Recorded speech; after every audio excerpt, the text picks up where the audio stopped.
Hello, Hayes. One of the things I love about my boyfriend is how he takes initiative in group settings. He's always coming up with new ideas and places to go, but recently he's been exploding at me when my ideas don't align with his. We were out with friends recently, deciding which restaurant to go to, for example, and he suggested an expensive place. It wasn't in my or another friend's budget, so I suggested somewhere else. We all agreed to go to the less expensive option, but the entire time we were eating, my boyfriend was texting me privately about how I'm never on his side and that I need to defend him. He tends to do this when things don't go his way in group settings or when I express a different opinion. It definitely put a damper on my night and hurt my feelings, but I decided to address it later. We've been together almost a year and generally agree on a lot of topics like marriage, hobbies, and politics. Still, I told him that it's perfectly okay to have different opinions and that it's healthy to hear each other out. I said that if a relationship demands 100% agreement, we lose individuality, and someone is eventually going to have to go against their values, feelings, or ideas. His response put a bad taste in my mouth about the entire relationship. I asked if he expects me to agree with him, even if it goes against my own thoughts or ideas, and he said yes, that he needs someone who is on his side no matter what, and that if I disagreed, then I should have told him privately. I have no idea where to begin this conversation about his behavior. I feel like I've been put in a position to either compromise my individuality or field a barrage of text messages anytime I have a different opinion. I completely disagree with his mindset, and this puts the entire relationship into question in my mind. Is a conversation even worth having, considering he refuses to even hear my words at all? Yours, the disagreeing girlfriend. Wow. Well, first thing I want to say, when you're starting out in at any point in a relationship, let's say that, at any point in a relationship, you have free will to not be in it anymore. And I feel the need to say that because you are never required to stay in a relationship that feels demeaning, disrespectful, dangerous, 3Ds. You're never required to stay in that relationship. And at any point, now, there's a lot more that I think you should do before you just walk away in some situations. But at any point, you can say, you know what? This does not match the set of standards that I hold for myself and the type of life I want to live. You're not meeting my expectations.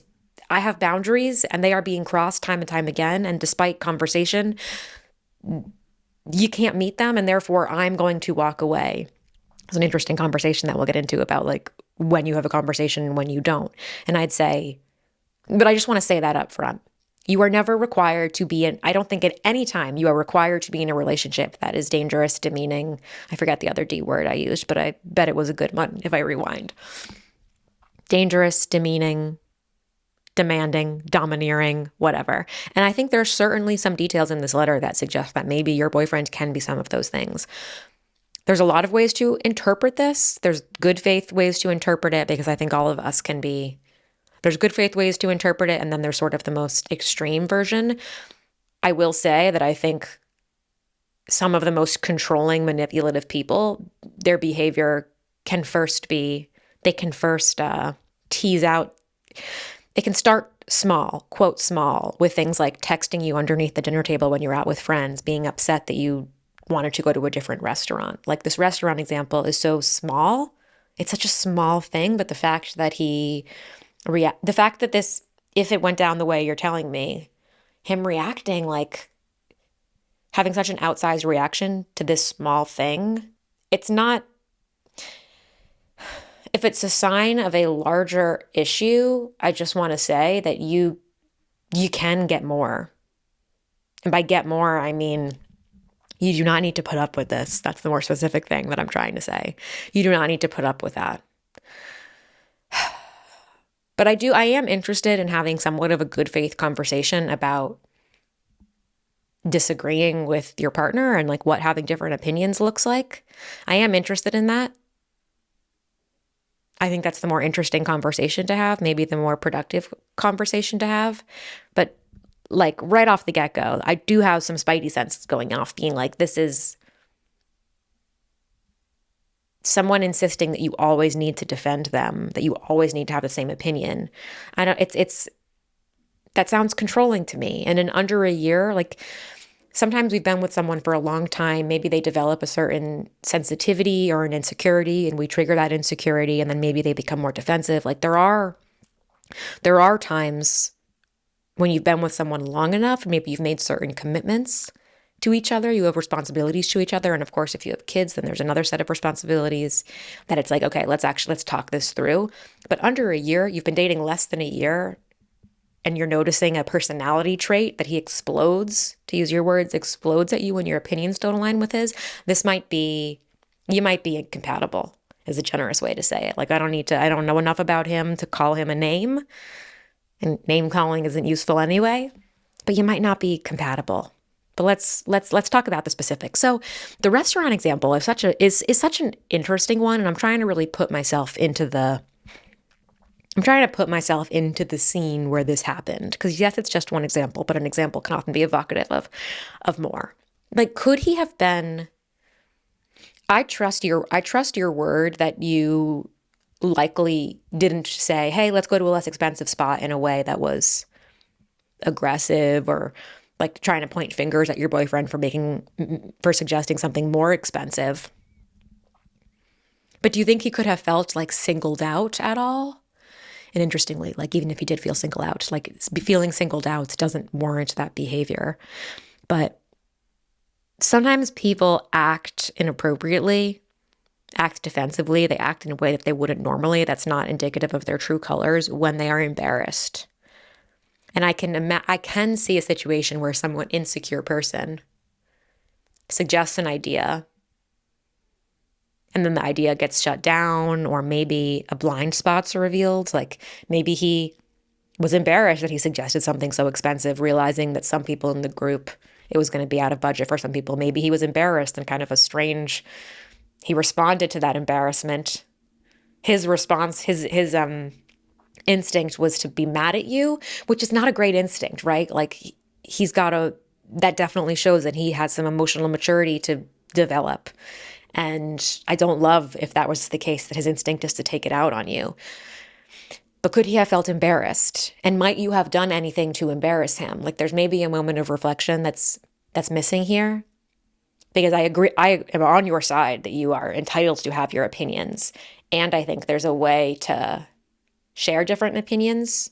There's a way to share different opinions that doesn't, I don't know, embarrass or single somebody out. But this example with the restaurant it's pretty like PG. It's pretty PG. Texting you underneath the table is really, texting under the table and not letting something go while you're out is such a problematic behavior. Like, that to me, actually, the more I'm thinking about this, that's such a controlling behavior, because what it's like holding you hostage silently.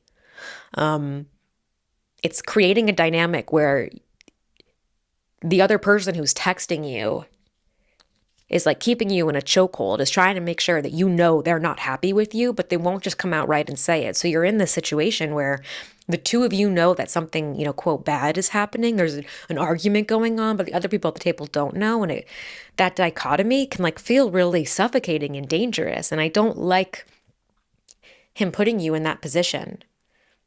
I'm proud of you for being like, I'm going to deal with this later. Am I proud of you for that? I'm proud of you for doing what you needed to do to survive that dinner. I think you could have said, hey, can you meet me outside right now? Like, stop texting me, let's go. Though probably if you acknowledged that he was texting you at the dinner, that probably would have made him explode more. And sometimes we have to do things for survival. So I'm proud of you for doing what you needed to do during that meal to just like keep things at bay. But it's definitely a red flag behavior. I don't want to call him a red flag person, because he might be a good person and he might be a good boyfriend. But I do think this is a sign that he has a lot of stuff to work on. He needs to it sounds like he needs to work on managing his anger, exploring why he gets angry at you pushing back on something. Like, if you pushed back on something as small as let's go to a less expensive restaurant, my non-professional psychoanalysis is like, why is he so triggered by that? What is going on for him that he feels like he needs to be right? And I have like a softness for having big reactions to things. I have a softness for how any of us can have an outsized reaction to like something small because it reminds us of something else, or because it triggers some deep insecurity, or because of, the way you were treated as a child, or the way you saw your parents be treated.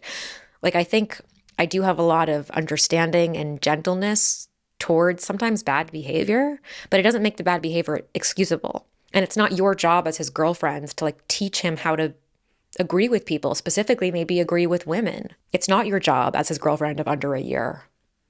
And I don't want you to take on that job. Yeah, I don't want you to take on that job. And it's interesting because I do think that at certain points, like if we talk about marriage, for example, or like long-term partnership, people sometimes do, we all will change. So we all will develop new behaviors and have new problems in our lives and things we need to work on. And when you're committed to someone for a long time where you share children or you have more responsibilities together, then yes, maybe it does become part of your responsibility to help them learn and grow. But at this stage, I would say it's not. It's not your responsibility. I'm also proud of you for trying to talk with him. And I agree with what you're saying, that if your relationship demands agreement all the time, you're not creating space for you each to be your own people. And I feel like we are living in a world right now, rightfully so sometimes, where disagreements feel so much more hostile, and sometimes they are. Like sometimes I don't think that every topic now is like agree to disagree. Things are so fucked and so dangerous that sometimes I can't agree to disagree with you. And if we're not going to see eye to eye on something, like I don't know how we're going to be able to move forward. But at the same time, you want to make sure the people you're in close relationship with share the same values as you, and that you're practicing how to disagree and have complicated conversations with them. Because if you can't have complicated conversations and talk about nuances and differences of opinion with the people closest to you, then we certainly are not going to be able to have them with people outside our inner circle or larger politically or organizationally. And I do feel scared about what that means for the larger context of the world. Like if we can't disagree with the people we love, how the fuck could we ever disagree with people we don't love? And isn't that what we need to learn how to do to like better disagree with each other? I don't know. This is why I'm not like an organizer or a politician, or because I don't know it's a topic that like does kind of confound me. I feel very existential about it sometimes because it's like, well, should we agree to disagree? Like, is that the problem? That we can't agree to disagree? Or like, should we not be agreeing to disagree because we don't stand for the same things? And how can we ever find middle ground? And I don't know, that's definitely a bit of a tangent, but it's reminding me of that here. Like, to your point, I think you do want to be able to have a different opinion with the person that you're romantically involved with or the people that you're in close friendship with. It's interesting though it's very interesting that you seem to agree about things like politics, marriage, etc. But it's like these social norms and the fact that it only happens, I don't know if it only happens, but you did say that it tends to come out in social situations or group settings, makes me think that it's related in some way to like your boyfriend's sense of himself in group settings. Like maybe he's insecure. Maybe he has some social anxiety that's masquerading. Like maybe am I going to use masquerading correctly here? His confidence and initiative might be covering up some deep social anxiety that he feels. I think it's interesting that it only comes up there. And like maybe if you were to talk about it again, I would ask him that. Like you and I we're able to have different opinions on things in private, but when it comes up in public, you seem to get really upset with me. What do you think the difference is? And let's actually talk about that. Let's talk about, what did he say to you? I asked if he expects me to agree with him, even if it goes against my own thoughts or ideas. And he said yes. And that if I disagreed, then I should have told him privately. I do think there's some truth to that. Like, I think there is truth to being on your partner's side or being on your friend's side and having their back. But I don't think that having someone's back means always agreeing with them. Like you can disagree or you can point out something new and it's not like betraying them. And again, I think it's really important for him to understand, why does that feel like a betrayal? Why does you suggesting a different restaurant feel like a betrayal? But there are some things that maybe you do bite your tongue when you're with your partner in public, or some things that you hold till later. I don't think this restaurant example is one of them, but certainly like I can't think of any examples right now, but I guarantee Brian has said something before when we're out that annoyed me or that I like had a thought about. And actually, I probably am snarky in public, or I'll say I disagree. But the type of relationship we have is that we can disagree with each other in public. And if anything, I'm probably more sensitive to when he disagrees with me than when I disagree with him, just because I'm more sensitive to Brian. I'm more sensitive than Brian in general. So yeah, I can actually empathize a little bit with the boyfriend. I probably lean to wanting Brian to like not question me. And I would be upset if he was like questioning me or badgering me about something I said in front of other people. Some things I think should be private, but part of being in relationship with someone and knowing them well and being a good team means knowing what each other's kind of limits are and like knowing when to push, knowing when not to push, knowing what topics are pushable, what topics should not be pushed. Got to stop saying push. But that's what being on a team is. Being on a team is defining what teamwork looks like and defining what the rules of your team are.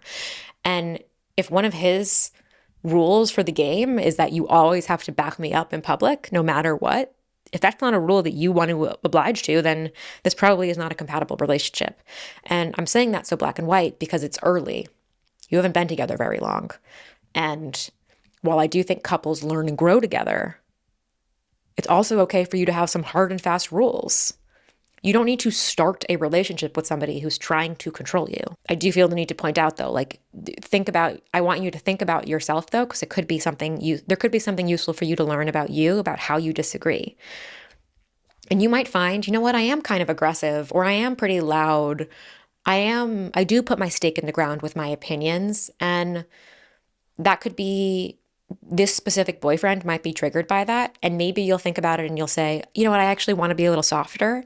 Or you might be like, no, fuck that. This is something that's true to me. This is who I am. I am loud and I put my stick in the ground and I'll say exactly what I think. And I want to find a partner who can work with that. Maybe you'll be somewhere in the middle where you're like, yes, fuck yeah, this is who I am. And I want to have better control of this trait. Because I do think it's good to have control of our traits. Like, I think it's useful to be able to, that your assuredness can be a strength of yours. But I think a strength is only a strength if you have full control over it. And like, you know when it's the right time to use it. And then you know how to kind of tamper it down. Or if it's like a light switch, you know how to dim it just slightly so that it's appropriate to the situation you're in. That's true strength to me. It's like being a magician, and like Harry Potter knows how to, well, Harry Potter maybe doesn't always know. Hermione knows how to control her strength, control her power. That's, I think, to make sure there's some like individual introspection going on, I think you should consider that too. Like, did you play a role in this? Could you have communicated with him more sensitively? I'm not saying you should have or that you need to, but maybe did you say it in a way that made him feel embarrassed or singled out? Is a conversation worth having? I think a conversation can be worth having if you, for one, if you still want to work on this relationship. It sounds, you are allowed to have had this experience or have had these several experiences. You're allowed to be like, you know what? These experiences have brought me to the place where I don't want to be in this relationship anymore, and I don't want to talk about it. Like it sounds like you've already tried to talk about it. You don't need to then talk about it again before you make your final decision. I want to give anyone listening permission to do that. If you've talked about something, if you've brought something up or you recognize a feeling in yourself or you are unsatisfied in a relationship you're in, you don't need to always talk about it again. You're allowed to just make your decision and then act on that decision. You're allowed to do that. It's complicated and hard because that's not always the right thing to do. Sometimes you should have the conversation. But part of, I don't know, you have to figure out which one is going to be right for you. Like, you have to ask yourself, have I already done everything I can? And even if you haven't done everything you can, but you know deeply inside that this relationship is over for you because something has been crossed and you can never go back. Like, I've had that feeling. I've had that feeling in former relationships where maybe we never like talked about the problem. We didn't like try absolutely everything available to fix the problem, but I felt that this relationship was over. I knew I wasn't happy. I knew that I deserved more and they deserved more. And so I decided this has to end.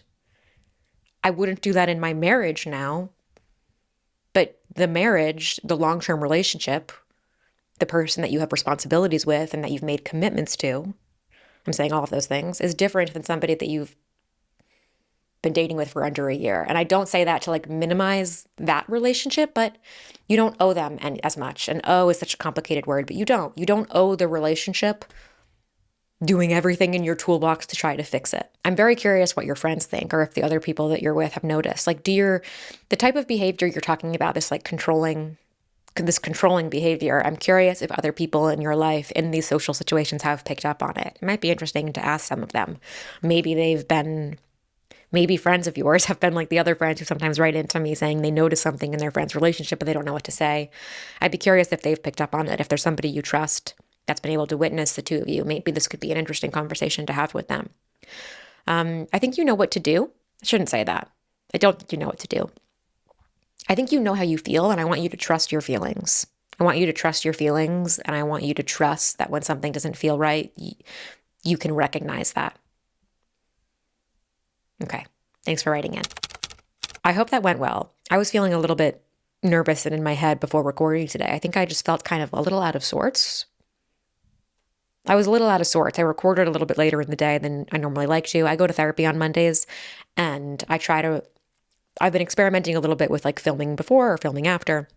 And I have found that taping before is a little bit better because I don't always know how I'm going to feel after therapy or how exhausting the session is. Sometimes my sessions aren't that exhausting, but sometimes they are. And I go to therapy every week, sometimes knowing exactly what I like. Something has happened that's brought up something else, and we're going to talk about that. But I never know the direction it's going to go. And that's how therapy works best, I think. So I don't always know what's going to happen. And there have been some times where I've left and I don't feel like I can be on camera, or I don't feel like I can hear my own voice. That's really what it is. It's like, I feel so tired right now that I actually don't know how I can physically speak beyond like speaking to my husband, talking to my dog, talking to friends in that. So I am recording after therapy today, and it turns out it was fine. But I just kind of felt like rusty. I felt rusty, and I was feeling like I was on autopilot. And for me, being on autopilot is not a great feeling. We all like to feel present, right? I really like to feel present in what I'm doing. When I feel present, it helps me be tapped into my purpose, and it makes adversity easier to get through. Like, I don't want to be on autopilot. I like routine, but autopilot and routine are different. And I was feeling a little bit like I was just going through the motions without actually stopping and thinking about it. So before I got on, I actually like tried to root myself. I think I might have even got it on camera. So if I did get it on camera, I'll put it right here. And if not, I'll cut this part. 1, 2, 3. Okay. We're here. I'm happy to be here. I don't need to be perfect. You don't need to be perfect to be here. You're just showing up. And that's all you need to do. You just need to show up. You do not need to be perfect. You do not need to be perfect. Just slow down, and you're here.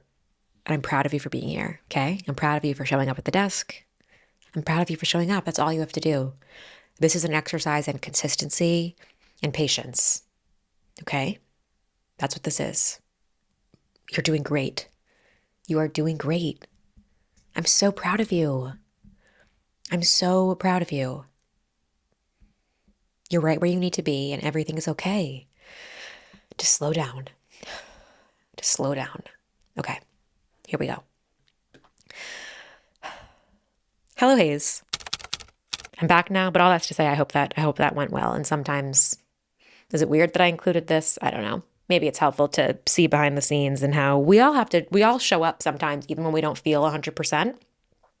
And I have trust that I can do it and that it's okay. And I have trust in you that you can do it too. Okay. All right. Now we're going to talk about a question that just came in about how to balance spending quality time with the person you live with when you're in a romantic relationship versus spending alone time. And the question, I love the way the question came into me. I had posted a story on my Instagram of me dancing to the Fate of Ophelia music video with Francis, and I had captioned it like alone time. And I was having alone time. Brian was actually away for the weekend. But that is totally something I would have done even if Brian were here, and he probably would be watching it with me because he's interested in Taylor Swift and loves the music as well. And it's funny actually when he landed, he was at a bachelor party all weekend, so I did not listen to the Life of a Showgirl album while he was away, but he listened to it on the flight back. And I was like, oh, and the music video came out, and he had already watched it, which I thought was so cute and funny. But I love this question. And I think that before I moved in with Brian, I don't think I had thought about how like quality time together would change, but it definitely did change because before you live together, you plan everything. And then when you live together, all of a sudden you are spending more time together, and it can be very easy for intentionality to go by the wayside, but you have to be intentional about both things, about the quality time and the alone time. So I figured I'll just tell you a little bit about how we do it. And every couple is going to handle this differently. What works for Brian and I might not work for you. It might not be enough. It might be too much. I'll say that both of us are people who really like alone time, and we enjoy time spent by ourselves. Me probably more. Like Brian's never lived by himself. I lived by myself for a year, and I am probably a little more introverted than Brian, in the sense, if we're talking about introverts as like people who are fueled by time alone. Brian doesn't require as much alone time as me, but it doesn't do for him the same thing that it does to me, but I probably I like hanging out with friends and like doing social things a little more than Brian does. I don't know, we're actually a good balance in that way. But we both can spend time alone. I'm rambling now. Let me talk a little bit about what our alone time looks like and what our quality time looks like. And maybe it'll inspire you or give you an idea, or you'll decide that you hate this and then you'll know what to do in your relationship. So we also work from home together, which is another interesting layer. So we work from home together. We live in the same house. We live across the country from the majority of our friends and family. So we do spend a fuck ton of time together. I think during the week, we don't make an intentional plan to eat a meal together every day, but we often end up having dinner together.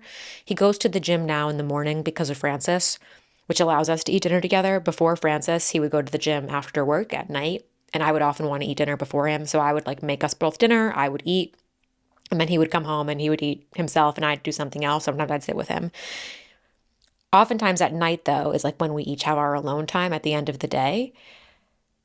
And we're pretty deliberate about like discussing what we're going to do, and there's no like emotions attached to it. Like sometimes we'll be like, after I make dinner, Brian will say, do you want to sit at the table or should we do our own thing?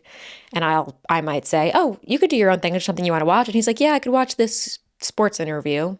I'm like, great, you do that. And he'll sit at the table and put his headphones on and watch some sports thing on his phone. And I'll sit at the table and watch my thing, or I'll go sit on the couch and watch TV.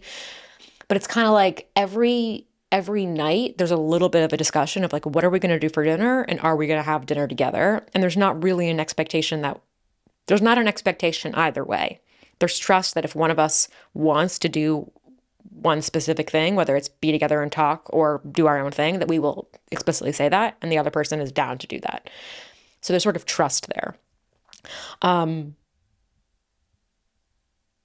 The weekend is where we as a couple are very intentional about what our plans are and how we're incorporating individual time and alone time. So often and it's a fun thing for us to discuss on a Thursday. Like, let's talk about the weekend. What are our hopes and dreams and goals? And then we'll revisit that conversation throughout the weekend. But we might be like, okay, Friday night, Brian might say, okay, it's important to me that I go to the gym or that I go for a run. And then I want to have like a nice dinner at home, or I want to order takeout because I don't feel like cleaning. Brian does the cleaning, I do the cooking. And I'm like, I don't feel like cleaning tonight, so let's order takeout. And I want to be in bed at 8. And I'm like, great, that sounds good. Tomorrow, really important to me, I want to spend 3 hours in the morning on my writing. So can you take Francis for that? And then why don't we meet up in the afternoon for lunch? I want to have some together time then. We'll like kind of plan it out. And in our plans, we'll always include something that we want to do as individuals, alone time, if you will, and then what we want to do together. But there's no like guaranteed amount of time together or time alone. And then we'll revisit that throughout the weekend. So even if we make a plan for Friday, Saturday, Sunday, on Thursday, on Saturday, we will revisit. I am someone who really likes, it's funny because I'm not particularly organized and I don't love someone trying to get me to be really organized, but I do like having expectations around time. So another way that Brian and I will approach the weekend is we'll say, all right, we're going to do our own thing. And then at 3 p.m., we're going to come back together to do an activity together. And we don't need to specify what our own things are. Now that we have Frances, we like plan a little bit more because someone has to be responsible for her and etc. But we'll be like, alone time till then, come together for, we'll go to the beach or we'll go for a walk or we'll go to Santa Monica Brew Works and get beer and pizza, that kind of thing. We do that a lot. But the two of us both really like alone time. Brian likes movies that I don't like. So every now and then he'll be like, I want a Brian movie night. A Brian night is what we call it for short. And I know that that means he's going to watch like Aquaman or like some kind of movie that he finds entertaining that I simply just wouldn't want to watch. And I love Brian nights because then I have an Alexander night. But we don't call them Alexander nights. We call them Brian nights. We know exactly what that means.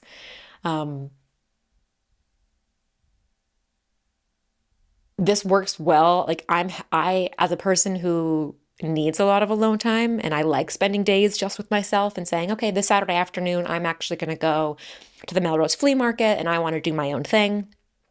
I like that I have a partner who isn't like helpless with what he should do, if that makes sense. Like he has plenty of stuff that he likes to do as well, and we like doing activities together and we like sharing our interests with each other, but we also like to be individuals and have alone time. Planning date nights, yes, we do plan date nights. And the date night thing specifically is making me remember that I think every couple will go through periods where they're not planning date nights enough, and then you realize like, oh, actually, like we need to plan a date night. I think when we got Frances, maybe a month or two in, there was a moment where I was like, I feel like we haven't like connected out of the house. Like we haven't done something, the two of us, in a while, which is kind of a ridiculous thing to say because we do something, the two of us, constantly. As I said, we work from home together, we live alone, like we do stuff, the two of us, constantly, but I hadn't felt like we sort of did something romantic or like intentional or gone on a date. And Brian was like, you're so right. Let's go this weekend. Like, let's do something this weekend.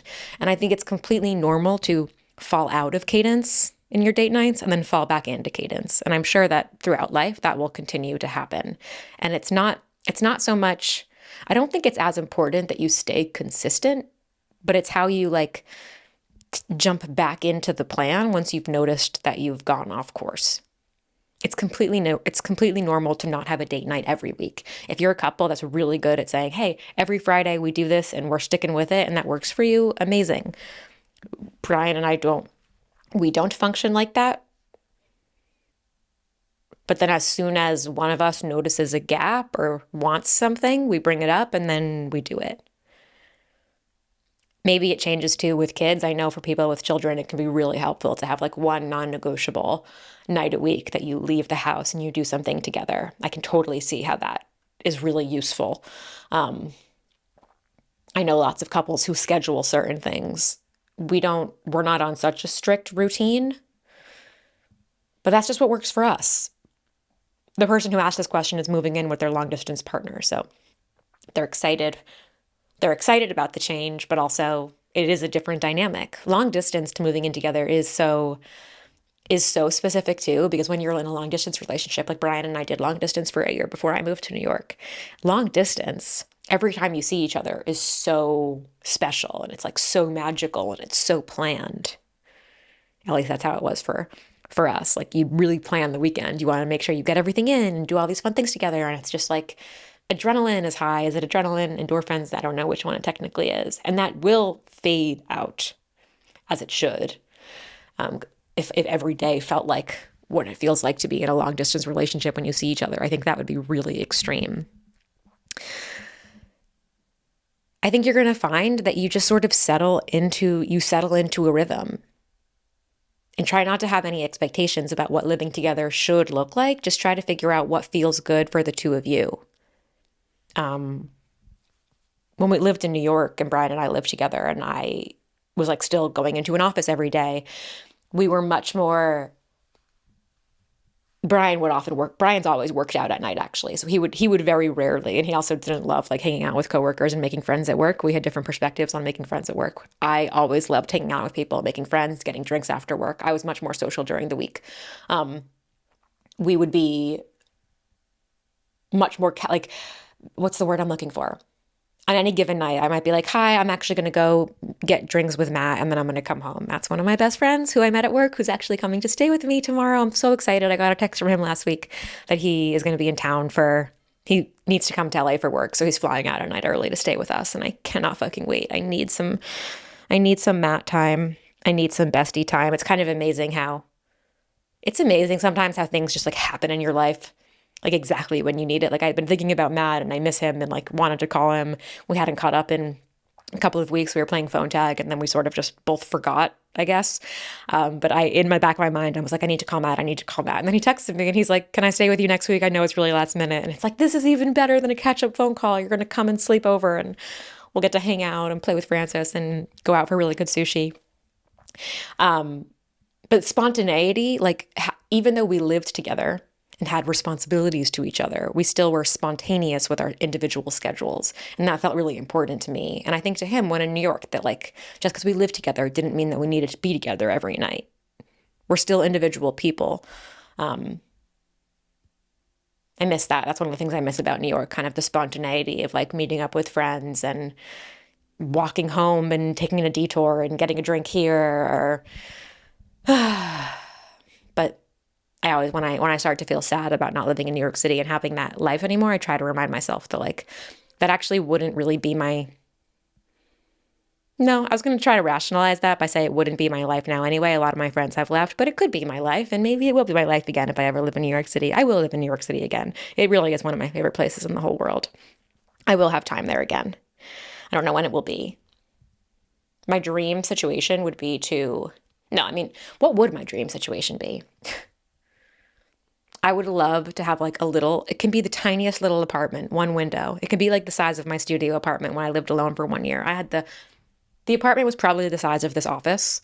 One window, one tiny little window, two windows actually. There was like a little kitchen nook and there was a tiny window in the kitchen nook. And then there was a window in the bedroom living area. It was so dark, facing another brick buildings all around. I would love just like a tiny little apartment, and it'd be okay if I didn't live there constantly, but that I could come in and just stay in my little pied-à-terre. Is that how you say it? Brian doesn't even have to come. I say that to him all the time. It can just be my little studio apartment, so when I go in, I have somewhere to stay. But I guess that speaks to the alone time, quality time thing. Like that dynamic, I'd be totally comfortable with that. If we have a house somewhere else and I go into the city when I feel like it and sleep over and he doesn't want to come, that's fine by me. It's okay that I love the city and he doesn't. That's, I guess, what it means to be an individual. Some couples wouldn't be okay with that. When you move in with someone, you two get to decide what you want your dynamic to look like. And that is an evolving conversation. You don't need to decide something once and then do it forever. You stay in communication. You stay in communication with each other. And I think that's it for this week. I was feeling so out of sorts today when I was getting started. And I'm feeling better. I hope this was an enjoyable listen. I hope you got something from this. And if you want to write me a letter, which I would love for you to write me letters, send me a letter with your problem, something you're thinking about, something you want to talk through. Send it to hellohayesbusiness@gmail.com. I love when you write me letters. I love when you who are listening to the show right now write me letters, because then it makes sure that we're talking about things that are top of mind for you, my listeners, the most important people in this podcast. Again, it's hellohayesbusiness@gmail.com. Send them to me. I can't wait to read them. And I will see you guys next week. Okay? Have a great rest of your week. Be good. Have fun. Be at peace. It's my time to go.